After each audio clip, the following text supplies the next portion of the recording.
Welcome to the Consulting Leaders Podcast, where we talk about the business of consulting. Whether you're looking to grow your practice or learn from the stories of leaders in consulting, you're in the right place. I'm your host, Guillaume Jouvencel, ex-PwC and co-founder of GHA Marketing. Join me as I interview the best consultants in their niche. Let's get on with the show.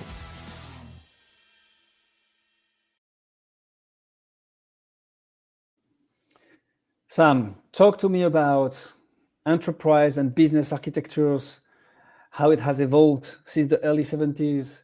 Talk to me about Pinnacle Business Group, EACOE, and BACOE. Tell me everything. Very good.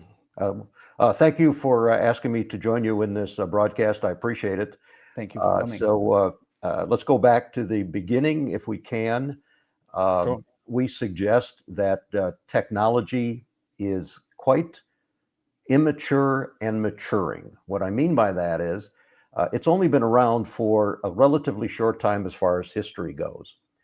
And the concepts that we're talking about, enterprise architecture and business architecture, are equivalent to building a 100-story building.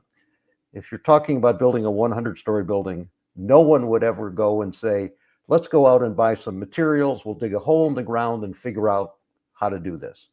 They begin with a extremely detailed architectural blueprint, and then they move forward. In technology, as I always joke, the general life cycle, unfortunately, is construct, maintain, maintain, maintain.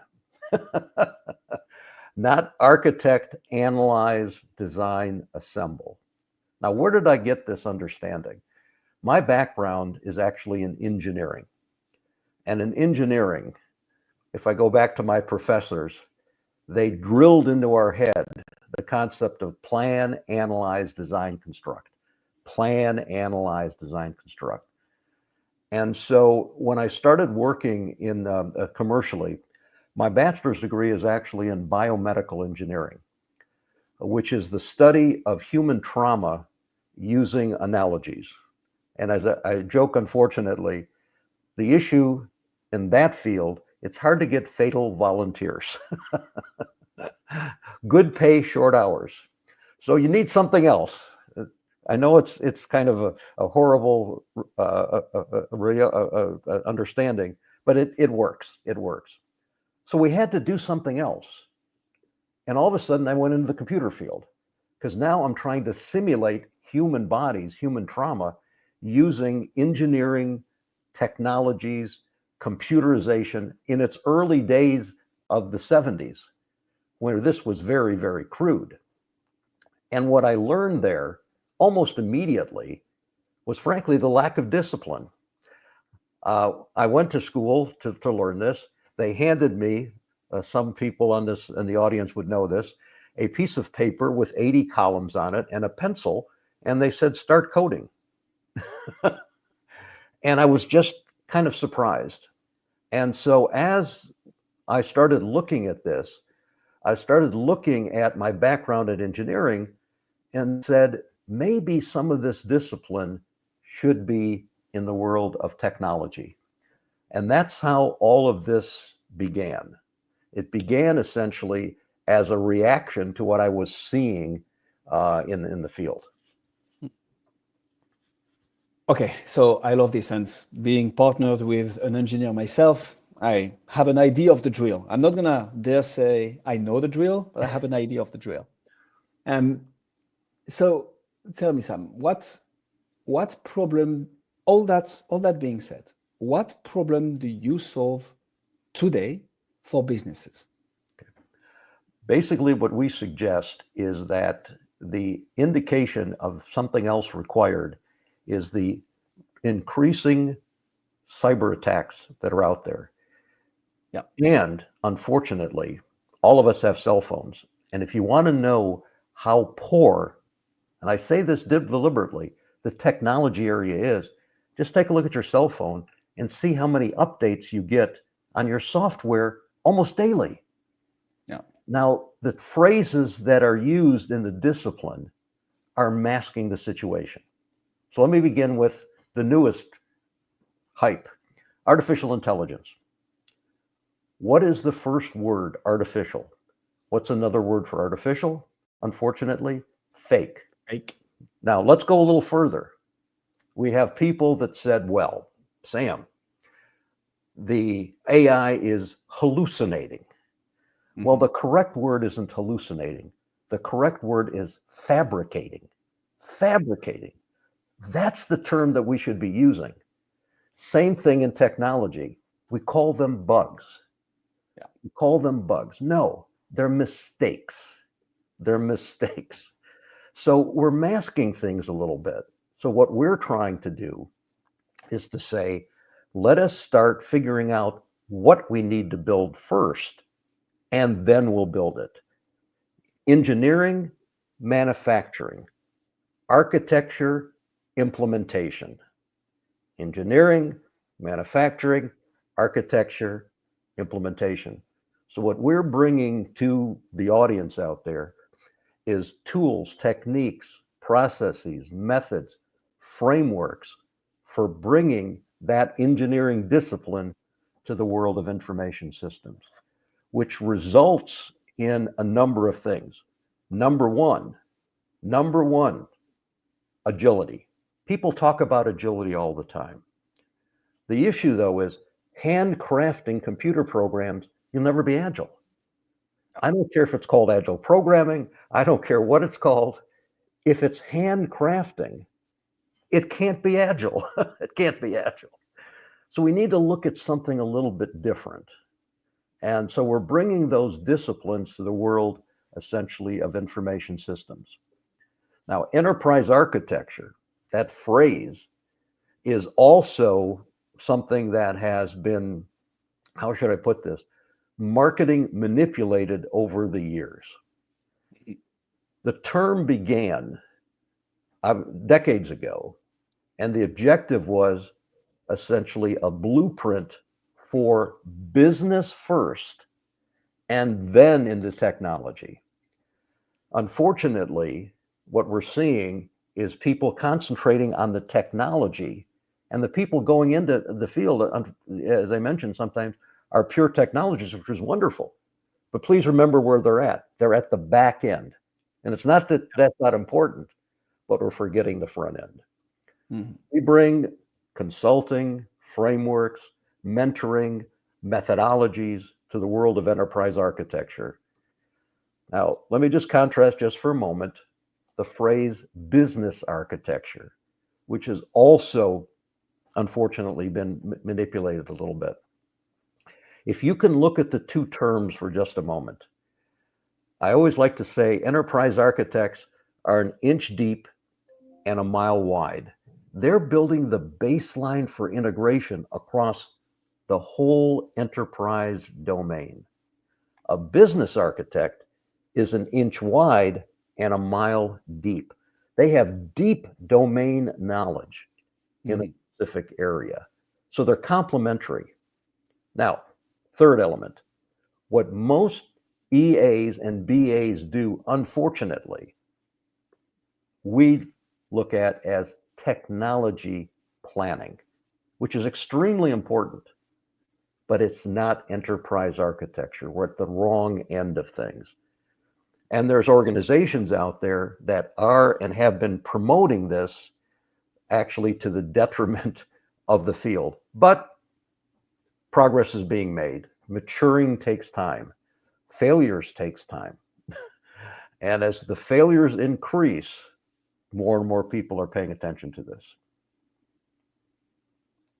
I'm smiling because I'm also reading at the same time the name of your latest podcast episodes, and I find it funny, linked to everything that you're saying. So for the audience listening to us, obviously, because now I have to say it's the latest episode of Sam's podcast is, no, I will not peg my bees on AI, which I like and makes a lot of sense. So that's the what. Who do you solve this problem for, Sam? Who is it that you're helping, and who is it that benefits the most from your expertise on business and enterprise architecture? Most of our clients are large organizations, and that's because they tend to have multi-million-dollar technology groups And what they're seeing is less and less, frankly, productivity. And so most of our clients are large organizations that have fairly substantial technology groups. But what we find is they're, quote, missing that front end. Now, how do we get in there? How do we get in there? We're very fortunate. We've been in business for decades. And so people know about us. And as you said, we have podcasts, we have broadcasts, we have all sorts of things. I've got 3 books, that I've published. And so we have some recognition, but the success factor is not us, it's them. And when I say them, our objective is to enable the enterprise to do enterprise architecture and business architecture on their own, because we believe it's the enabler of strategy, not the enabler of a system, but the enabler of strategy. So think about it this way. Someone puts together a, quote, strategy document, a binder, beautifully covered, 300 pages, and then what? I know that sounds harsh. And then what? We suggest that architecture is the room by room plan to enable that business strategy, because it all has to fit together. You can't just build a bedroom or a bathroom or a kitchen on its own. You have to holistically see what's going on. And you have to begin it with a certain sequence. So we look at, and I want to be careful here, my friend, the approach that we teach, that we consult, the enabling of business strategy, the pathway that we see it. One final point. I'm going to make another analogy. As a stakeholder, as a customer, as a client, as a recipient, here's the analogy. What they're looking for is the chocolate cake. They're not looking for the recipe. They're not looking for the framework. They're not looking for the ingredients. They're not looking for the types of pots and pans or the stove that's used. They're looking for the chocolate cake. So we emphasize that the deliverable isn't just a bunch of models with complex drawings and maps and flows and all these other things that you hear out there, but it's the enabler. It has to be stakeholder understandable. One final point. What I just used, stakeholder enabling. Most enterprise architects and business architects have not been trained in speaking to human beings. I know that when I was in the engineering program, I never was taught a course like that. So what we have to recognize is the strengths and limitations of human beings. And so what we call this is human consumability. The architecture has to be human consumable, and it has some rules there. It's kind of fun. So what we've actually done, before I turn it back to you, is when I say unfortunately, we've introduced another course to our curriculum, which is called Soft Skills for Enterprise and Business Architects. Soft skills. So the hard skills are the diagramming and the analysis and those types of things. But how do you present this to people that are holding the checkbook, as I like to say, the stakeholders? How do you actually present this? You have to know about what they're able to absorb and things like that. So we've added another piece to our consulting practice and education practice to address this area moving forward. That's what we're trying to do. Buys from you, Sam. Sorry? Who buys from you? Oh, who buys? Most of the time, the clients that we see who brings us into the organization is someone from the technology group. Yeah. Somebody from the technology group. And what we see here is 3 phases, which is kind of sort of been there for day one. What's phase 1? Someone from the organization reads about us or sees us or something like that, And as we call it, they send a scout. They send someone to one of our classes. Now, of course, it could be remote or it could be a classroom based. And they sort of check us out. And we understand that. We understand. It makes sense. You're not going to invest in something until you see whether or not there's some legitimate benefit. So we usually see one person from an organization come to one of our sessions. What happens after that, hopefully the message is positive. They take that message back to the organization, and they have a EA or BA team that they now educate and train in our techniques. Then it's up to them. Do they need additional mentoring? Do they need additional support? And that's up to them. And so we have, after that, in our universe, consulting activities. But yes, it generally comes through the technology group, especially on enterprise architecture. On the business architecture side, we are seeing, I'd say in the last 5 years, a movement to business people taking this course, because there is no technology requirement. They don't have to know about Ruby on Rails and Pink and all these other things and programming languages. It's about getting an expressive representation of the business.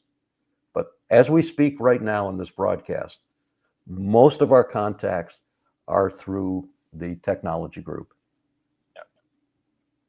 And that would make sense, right? Because they are the most aware. They are the most aware of what is happening and could go wrong in their space. So they see the need. They see the need for someone like you and your company, Sam, your companies, when they see that risk and want to mitigate it. So it does make a lot of sense. So you're in an industry where I find business architecture, cybersecurity, safety in general, I find it super interesting because we have a few clients in industrial safety, and the marketing challenge of those companies is that you're selling a vitamin, right? What you want to be selling is painkillers. Like, people are in pain, they will pay for the painkillers, but like, oh yeah, in order to not feel pain anytime in your life, you need to get those vitamins daily, and maybe if you were to fall sick, then you wouldn't need the painkillers because you would have a robust immune system. Security, safety, business architecture is kind of the same thing, right? It's like, let us build a foundation so that you don't face any issue that could cost you millions, if not dozens of millions, if not hundreds of millions further down the road. So in your case, Sam, how do you market? How do you brand your different companies right now? You have excellent questions. These are excellent questions. Thank you. I'm using my hands here because what we see here is every time there is a new miracle, our business drops to zero. Almost. Reassuring. Every time. It doesn't matter. And I've been at this for over 5 decades. And I can go back to personal computers, client server, types of things, packaged software as a service. I can go on and on and on and on and on and on. And of course, now all you have to do is feed the AI machine, and it'll magically and mystically fix your organization. But let me say something here to the audience that is extremely important. Best practices are not on the internet. No organization in their right mind would take their best practices and put them on the internet for everyone else to use. It's crazy. So what people have to recognize, what they're getting is published practices that are manipulable for a particular purpose. And this includes AI. The myth of AI is it's getting best practices. No, absolutely not. There are 4 categories of information that you and I have access to. First one, general information on the internet. You get on there, you type an inquiry, you have no idea where it came from, whether it's accurate, what the provenance is, what the accuracy is, or anything else like that. The AI engines are being trained on that. Number two, intellectual property theft. Yes, I'm being mean. And this is right now an area of massive concern. And in Europe, they're way ahead of us in the US as far as addressing this. This is where these AI engines are scraping information that is copyrighted and trademarked. That is illegal. It's not sort of illegal. It's illegal. Now, even with that, I want to mention two other things. You mentioned our podcast and broadcasts and things like that. In order to get to our podcast, in order to get to the almost 1,000 articles that we have on our website, we ask you for one piece of information, just one, and that's your email. When we get your email, we send you that article, that broadcast link, whatever. I want to make this clear. We ask you for one piece of information, and you get that. Now, what does that mean to these AI engines? They can't get at this. Let me repeat, they can't get at this.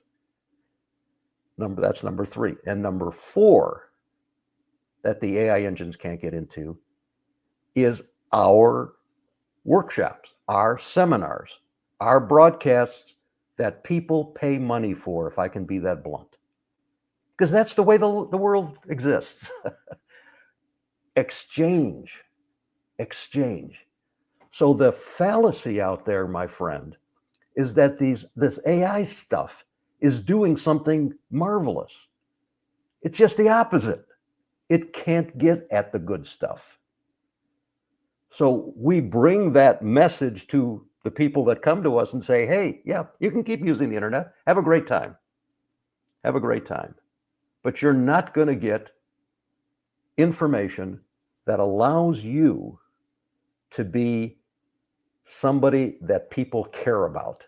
You have something of value because the information that you're using is publicly available. Now, what I just mentioned to you, those 4 classes of information, is very uncomfortable to a lot of people because a lot of people are betting their careers on getting rid of human beings, of course, and replacing them by these machines that have information that is possibly nonsensical. Let me give you one example. As I mentioned, we are right now in Michigan. I am a big University of Michigan football fan. I love the games. I love going to the games. And 3 weeks ago, there was a game between the University of Michigan and Northwestern University. This was at Northwestern, so it wasn't in Michigan, so we didn't go to the game. We were watching it on television. So I'm sitting there in my living room with some colleagues, possibly having an adult beverage or two, but we're not going to talk about that. Okay. It's all right. It's a Peggy 18 show. You can go. And I grabbed my cell phone and I asked the following question to, typed it in the browser. What is the point spread between the Michigan team and the Northwestern team? So there's all these predictors out there that say, Michigan is going to win by X points or Northwestern is going to win by X points. And these people, mostly in gambling, frankly, are giving us the sort of the electronic opinion, the expert sportscaster opinions of what this is. So I have this on myself. I've kept this on purpose. I typed that in at 1:35 p.m. in the afternoon. 1:35 in the afternoon. That was less than 50% of the time that the game had already happened. We didn't get to halftime yet. And what comes back on my cell phone is that the University of Michigan had an outstanding game, 43-7, and dominated the whole game. They gave us the score, and they gave us the whole thing, not even halfway through. You want to call it hallucination? No, this is fabrication. Fabrication. Now, by the way, the end of the game was extremely close. Yes, University of Michigan won, but by a very, very close margin. Now, why am I telling you this? This is lunacy. Now, please, for everyone listening to this broadcast, think about the advice that you're getting if you don't know what the right answer is. This is the danger. Yes, I'm not the sky is falling panicking. I'm just trying to explain to people how weak this structure is. Now, in order to address this, we also have something that we're talking about to our clients that we call EAI, Enterprise Augmented Information. The industry has picked up on this and is calling it small language models. That's not what we're talking about.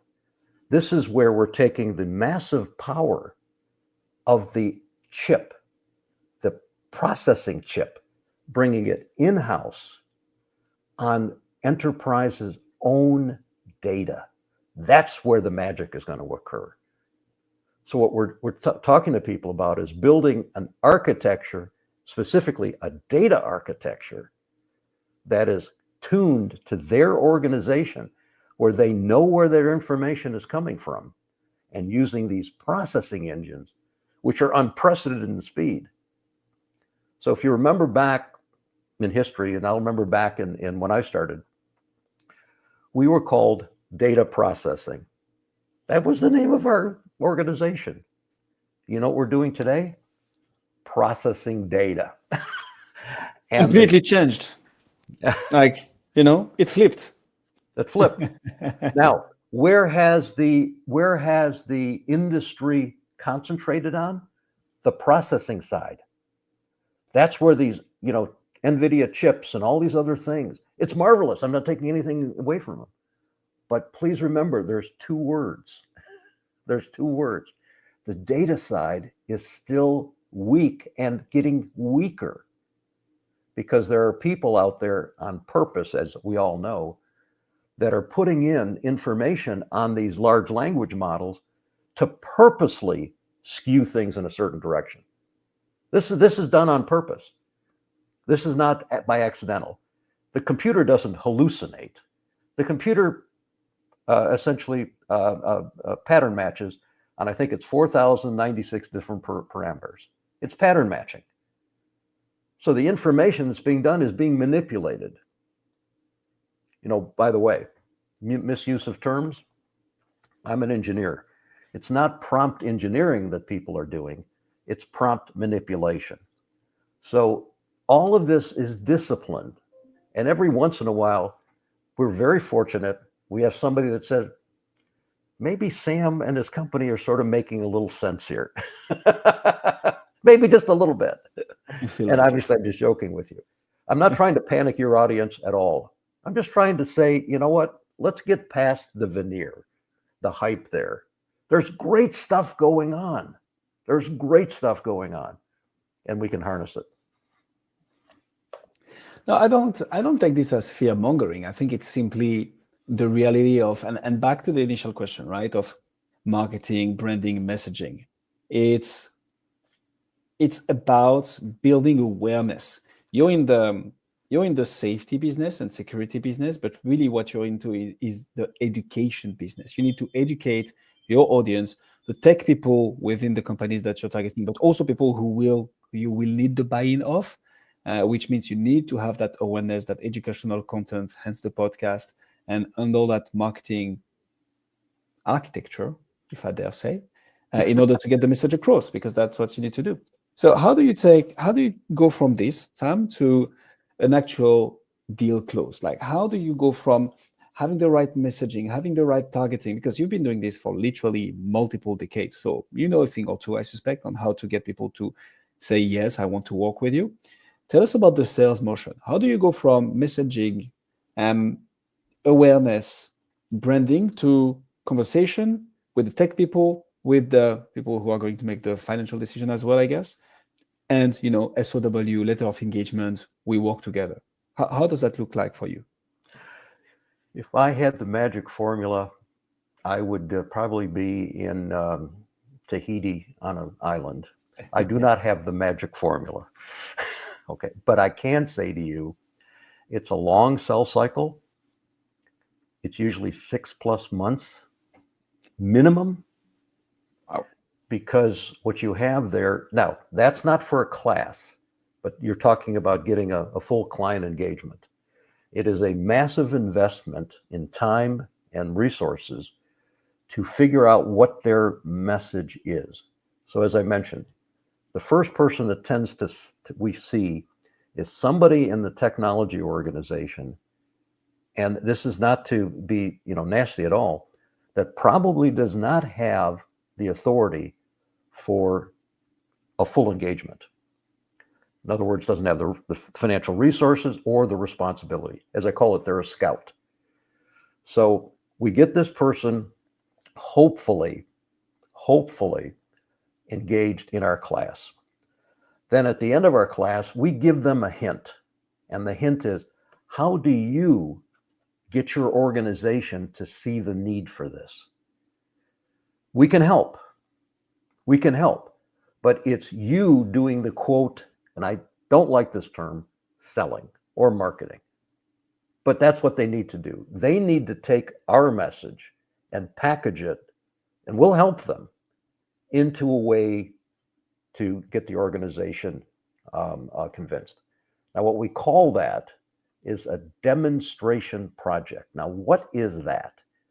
That is taking our methodology and bringing essentially the first taste of the chocolate cake into their organization.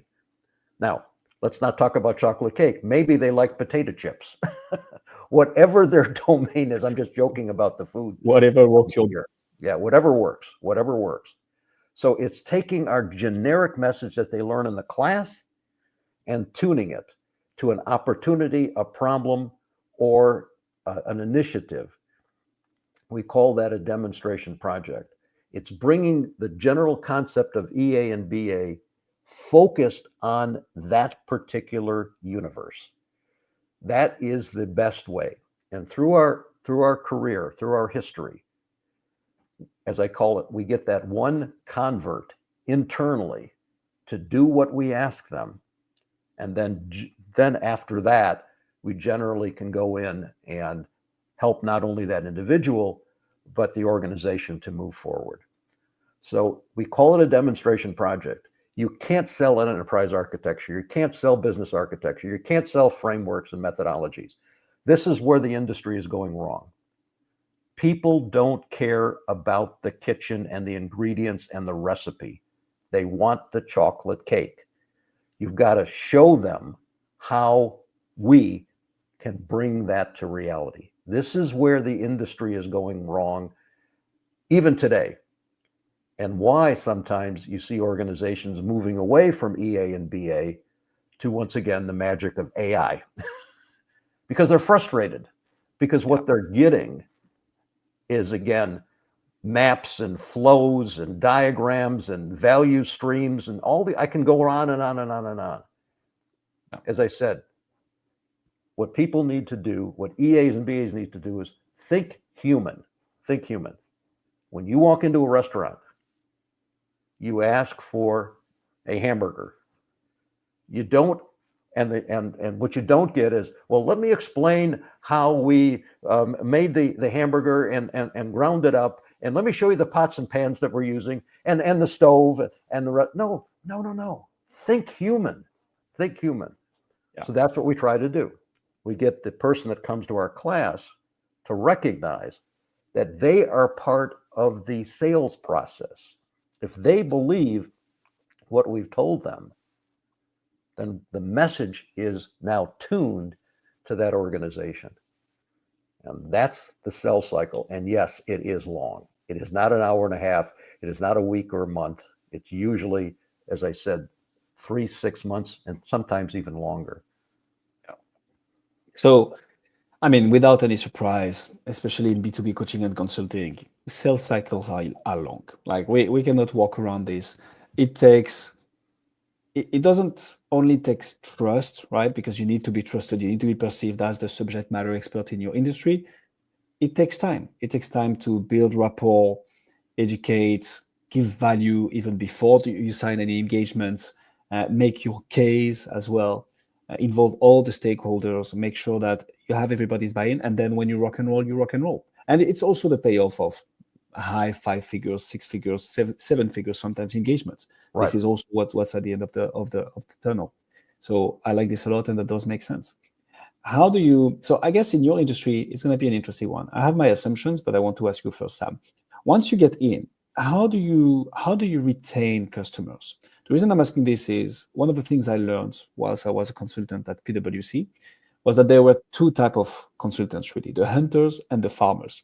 And the partner who taught me everything was like, I'm a hunter. I love the smell of fresh blood in the morning. I love to go after new business.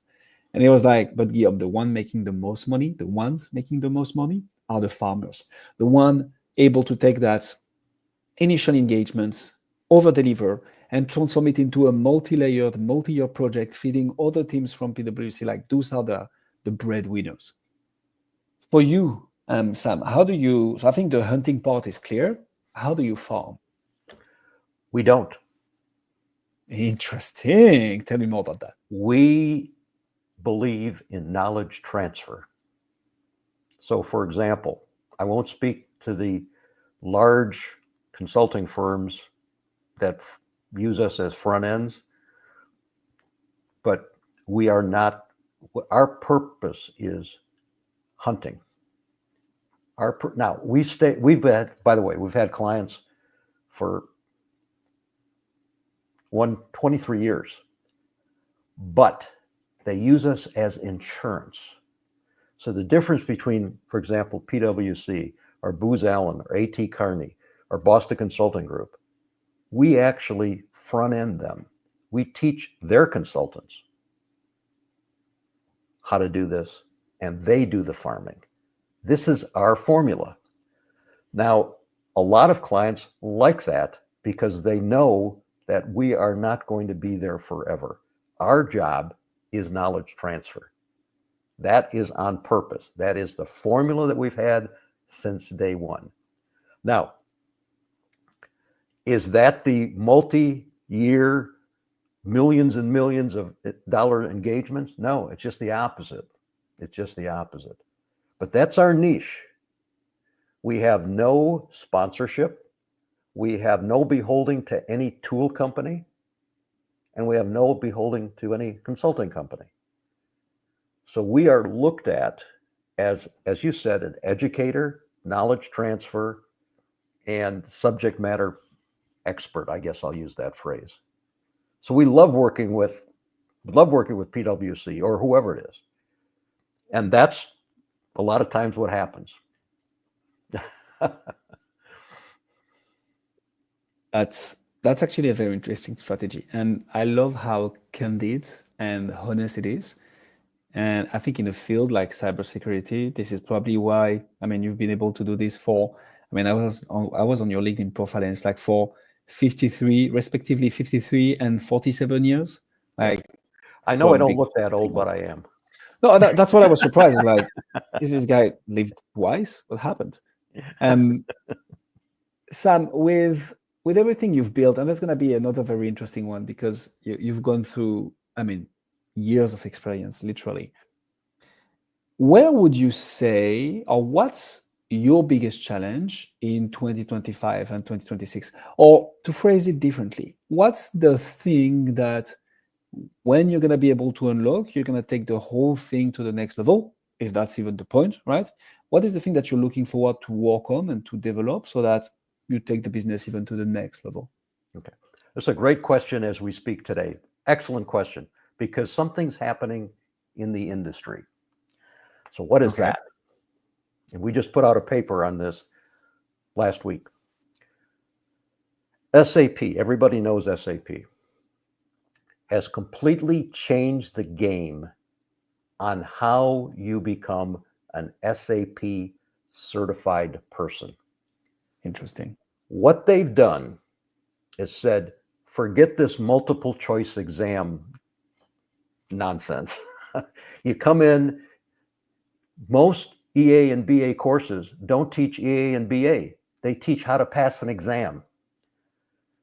Now, forget us for a moment. SAP said, this is nonsense, because what's happening in their world is they sell the product. These people are certified SAP consultants, and they actually are not being able to do the work, which reflects on SAP. So SAP says, forget it. We're not doing this anymore. And they built essentially courses that you need to demonstrate your skills. Demonstrate your skills, and then you become an SAP consultant. And thank goodness for them, you have to periodically demonstrate competency, not one and done. Not one and done. We are so thrilled that they've done this. So and by the way, why are we thrilled? We've been doing this from day one. We call what we teach workshops, not seminars. Our objective in our course, coming back to the hunter and farmer, our objective is give you the skills, tools, techniques, processes, methods, work breakdown structures, to give you the ability to do this on your own if you want to. Now, we know that we've had all the experience, okay, but we're not holding anything back. So our approach to certification of EA and BA is not exam-based, which everyone, let me repeat, everyone else in the field is doing this. You pass an exam, one time you pass 16 out of 20 questions, and you get a little logo next to your name, and you never have to come back again. We're going to suggest strongly that over the next 24 months, maybe even shorter, our community, the EA and BA community, are going to take the signal from SAP and say, this is nonsense. This is it's hurting the field. It's hurting the EA and BA field. It's damaging what we do because people don't have the skills. So the whole field is being tainted. So we are thrilled that this is happening. And this message that we call EA 5.0 and BA 5.0 is what? If you want to be an EA or a BA, you've got to demonstrate skills, not the ability to pass 16 out of 20 questions on an exam. So the industry, we believe, is going to really become a profession, because professionalization is going to occur. And we hope that others will follow us, because this has been our formula from day one. So that's our hope over the next 12 to 24 months in the EA and BA field, that the professionalization will begin. That is a hell of a spoiler. I like it.